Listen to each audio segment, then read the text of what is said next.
नमस्कार सर्वांना, सीमा कुबेर माझ्या यूट्यूब चॅनलमध्ये सर्वांचं सहर्ष स्वागत आहे।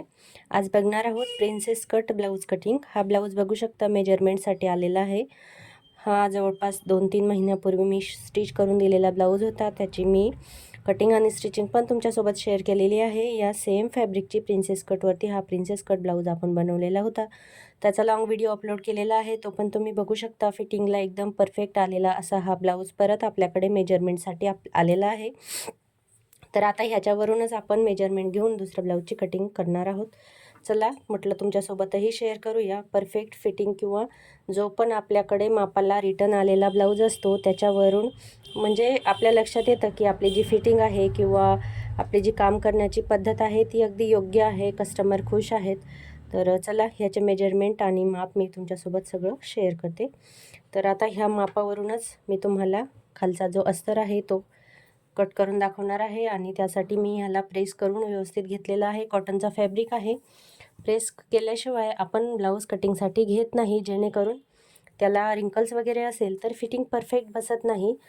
त्या अगोदर तुम्हाला सगळ्यांना मकर संक्रांतीच्या खूप खूप खूप शुभेच्छा। तुम्ही सगळ्यांनी माझ्या चॅनलला खूप छान प्रतिसाद दिला, त्याबद्दल मी सगळ्यांचे परत एकदा धन्यवाद व्यक्त करते। आता चला याचे मेजरमेंट टाकायला सुरुवात करूया। जो कमरेचा भाग आहे तो या पद्धतीने मोजून घ्यायचा पूर्ण लास्टपर्यंत। 28 आहे। 28चा चौथा भाग आपण घेणार आहोत। तर 28चा चौथा भाग 7 इंच आणि 3 इंच मी या ठिकाणी शिलाई मार्जिन घेणार आहे। 3 इंच या ठिकाणी मी शिलाई मार्जिन घेणार आहे। आता ह्याचं जे हाईट आहे ब्लाऊजची ती थोडीशी मला त्यांनी वाढवून घेण्याचं सजेस्ट केलेलं आहे। बघू शकता, ही पण मागच्या वेळेस मी थोडीशी अर्धा इंचाने वाढवली होती, कमी होती मागच्या वेळेस त्यांच्या मापाच्या ब्लाऊजची। तर आता ही जवळपास 13.25 आहे। तर आपण अर्धा इंच म्हणजे 13.25 पर्यंत या ठिकाणी घेऊया। हे बघा 13.25 13.5 पर्यंत आहेच, 13.25 घेऊ म्हणजे याच्यामध्ये अजून 1 इंच वाढवावं लागेल, म्हणजे 15ला 2 पॉईंट कमीपर्यंत आपल्याला इथे टाकून घ्यायचं आहे। जे पण मेजरमेंट आपण टाकतो आहे हाईटचं त्यामध्ये आपल्याला 1 इंच कंपल्सरी वाढवायचं आहे। 5.5चा शोल्डर या ठिकाणी टाकून घेते। 5.5चा शोल्डर आपण टाकून घ्यायचा आहे। इथे सरळ रेषा शोल्डरची आखून घेऊ। आर्महोलसाठी आपल्याला इथे 5.25 इंचावरती एक रेषा ड्रॉ करून घ्यायची आहे या पद्धतीने। आता जे चेस्टचं मेजरमेंट आहे ते पण ब्लाऊजवर घेऊन आपण टाकणार आहोत। तर जी हुकची साईड आहे त्या साईडनी कधी पण चेस्टचं मेजरमेंट घ्यायचं, जास्त ब्लाऊज ओढायचा नाही आणि सेल पण सोडायचा नाही। या पद्धतीने 8 वरती चेस्ट वेटिंग आहे, तर 8 वरती आणि 2.25 इंचापर्यंत मी शिलाई मार्जिन घेणार आहे। तुम्ही हवं तर 1.5 इंच घेऊ शकता किंवा 2 इंच पण घेऊ शकता। मी 2.25 इंच या ठिकाणी शिलाई मार्जिन घेतलेलं आहे। तर इथे सरळ रेषा ओढून घेऊया आणि हे खालच्या साईडची जी फिटिंग आहे आपली कमरेची त्याच्यावरती हे जॉईन करून घेऊ। आणि या ठिकाणी स्लीवचा जो आर्महोलचा जो राऊंड आहे 1.25 इंचावरती 1.25 इंचावरती आपल्याला देऊन घ्यायचं आहे।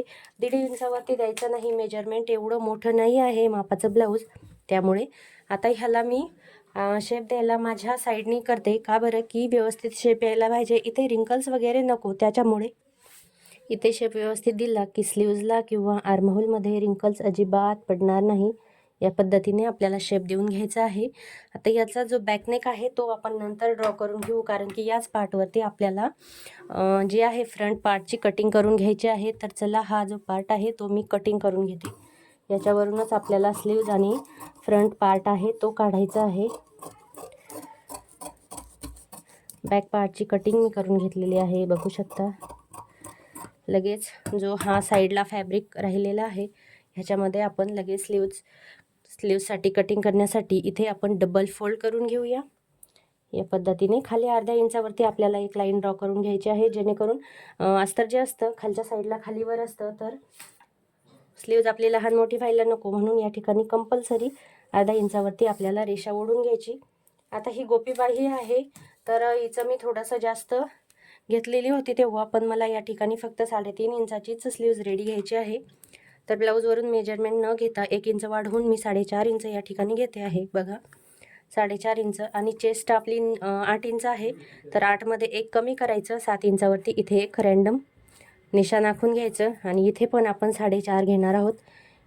हे बघा इथे 1 इंच वाढवलं तर इथे पण 1 इंच वाढवून घ्यायचं। आता इथे एक चौकोनी तयार होऊन जाईल बघा।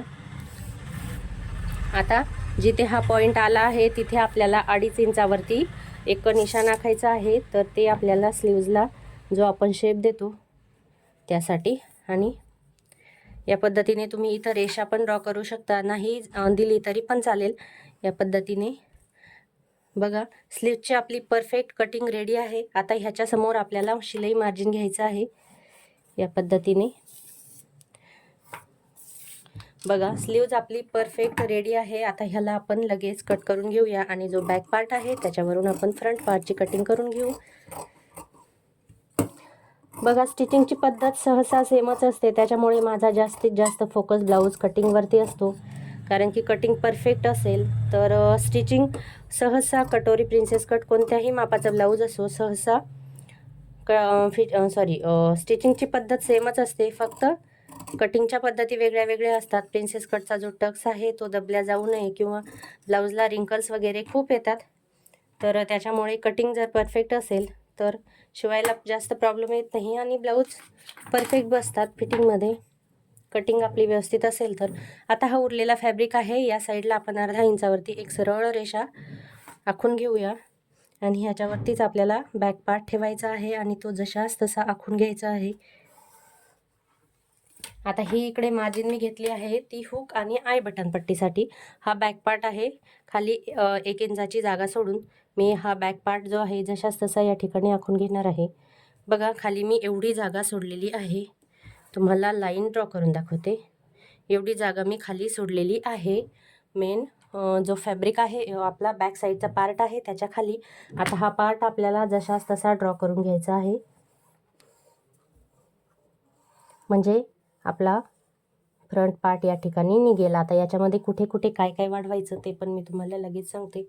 आता सगळ्यात पहिले आपल्याला आर्महोलला शेप द्यायचा आहे, तर मी हा माझ्या साईडने करून घेते, जेणेकरून मला शेप परफेक्ट देता येईल आणि रिंकल्स वगैरे येणार नाही. रिंकल्सचा खूप मोठा प्रॉब्लेम असतो, आर्महोलमध्ये रिंकल्स येतात. तर इथपर्यंत शेप द्यायचा आहे, शोल्डरच्या 1 इंच खालीपर्यंत. नुसता इथे एवढ्या जागात नाही द्यायचा, पूर्ण शोल्डरपर्यंत आपल्याला इथे शेप देऊन घ्यायचा आहे. इथे टक्ससाठी 1 इंच वाढवून घ्यायचं, खालच्या साईडला टक्ससाठी 2 इंच वाढवून घ्यायचं. 2 इंचाचा आपण टक्स घेणार आहे, तर इथे आपण 2 इंच वाढवून घ्यायचं. आता त्याच्यानंतर जे खालच्या साईडचे टक्स आहे त्यासाठी बघा, हा तर आपला एक्स्ट्रा शिलाई मार्जिन आहे, हा पकडायचा नाही मेजरमेंटमध्ये. इथून 3.5 इंच आणि इथे 2 इंच अशा 2 खुणा करून घ्यायच्या. हे बघा इथून 3.5 इंच घेतलं आणि इथून 2 इंच. वरच्या साईडला 4.5 इंचावरती एक निशाण आखून घेऊ आणि हे सरळ जोडून घ्यायचं. आता हा जो पॉईंट आहे हा आर्महोलमध्ये आपल्याला राऊंड शेपमध्ये असा जोडून द्यायचा आहे. आता हा जो टक्स आहे याला 2 इंचापर्यंत अशी सरळ रेषा लाईन ड्रॉ करून घ्यायची आणि या पद्धतीने टक्सचा शेप द्यायचा. बघू शकता किती छान शेप आलेला आहे. आता हा इथपर्यंत आपला बॅक पार्ट होता, तर त्याच्यामध्ये हे टक्स या पद्धतीने जोडून द्यायचे आहे.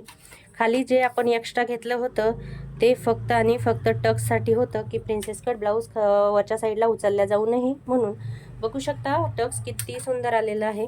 चला आता नेकची लगेच कटिंग करून घेऊया. नेकची जी रुंदी आहे ती मला 2.25 इंचापर्यंत घ्यायची आहे आणि जी खोली आहे ती 6 इंचापर्यंत. इथे 2.5 इंच घेऊया. वरच्या साईडला 2.25 घेतलं आणि खालच्या साईडला 2.5 इंच घेतलेली आहे. गळ्याची जी रुंदी आहे ती आणि खोली गळ्याची जी आहे जेवढी रेडी पाहिजे तेवढी घेतलेली आहे.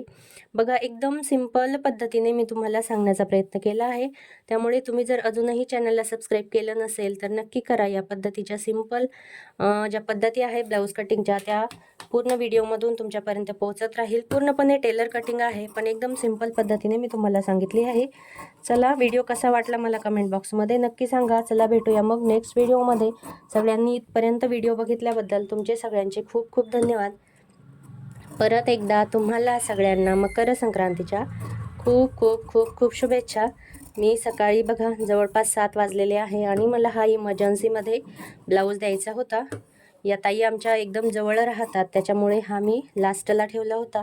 कालपर्यंत माझ्या ज्या बाहेरच्या इमर्जन्सी ऑर्डर होत्या त्या मी कंप्लीट केल्या आणि यांना मी बोलले होते की संक्रांतीच्या दिवशी मी तुमचा ब्लाऊज देणार, म्हणून मी आता सकाळी 6:45 वाजता शॉपवर पोचलेली आहे. आता व्हिडिओ बनवता बनवता मला 7 झाले असणार नक्की. बघा किती छान टक्स या ठिकाणी आपला येणार आहे प्रिन्सेस कटचा, तुम्ही बघू शकता या पद्धतीने. आणि अजून एक गोष्ट, जर म्हणजे प्रिन्सेस कट दबल्यासारखा होत असेल तर तुम्ही या ठिकाणी पण एक टक्स या पद्धतीने देऊ शकता. म्हणजे ब्लाऊजची फिटिंग एकदम आपण जसे कप यूज करतो ब्लाऊजमध्ये त्या पद्धतीने बसते. या पद्धतीने बघा. व्हिडिओ कसा वाटला मला कमेंट बॉक्समध्ये नक्की सांगा.